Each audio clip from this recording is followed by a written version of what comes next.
தங்கச்சி நீங்க எந்த மொழியில பேசுறீங்களோ அந்த மொழியில தான் உங்களுக்கு பதில் சொல்லணும். அப்பதான் உங்களுக்கு புரியும். இது நானும் இல்ல, என் தலைவனும் எனக்கு கத்து கொடுத்தது. எதிரி எந்த மொழியில பேசுறானோ அந்த மொழியில பேசி புரிய வைன்னு. நீ துப்பாக்கி எடுத்தா நானும் துப்பாக்கி தான், நீ கருத்துனா நானும் கருத்து. திரும்ப திரும்ப சொல்றேன், வாங்க சீமானா வாங்க, வாங்க தங்கச்சி வாங்க ஐயா, வாடா சீமான் என்னடா சொல்றாருன்னு கேட்பேன்.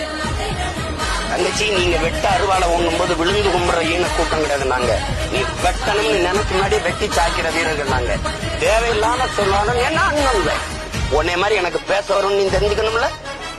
இந்த இடத்துல நிக்கிறதுனாலேயே நான் ஜனநாயகவாதி நீ நினைச்சிட்டீங்கன்னா நான் ராம்நாத் காட்டாங்கிறத மறந்துட்டு நீங்க ஆடக்கூடாது. நீங்க எல்லாம் கையோடு காலோடு பிறந்த மாதிரி வாளோடும் வேலோடு பிறந்த கூட்டம் நாங்க. சும்மா குறுக்கு மாதிரி ஓடிட்டு கூடாது. நீ கண்ணியமா பேசு, நான் அன்கண்ணியமா பேசுறேன். எந்த மேடையில பேச வேண்டிய தேவை வருது? நீ பேசுறதுக்கு பதில் இப்படி எங்களால சொல்ல முடியும் பாத்துக்க. நான் ஒன்னும் கொச்சையெல்லாம் பேசலையே, இப்படி பேசியிருப்பேன், அதை வேணா எடுத்து வெளியிடுறியான்னு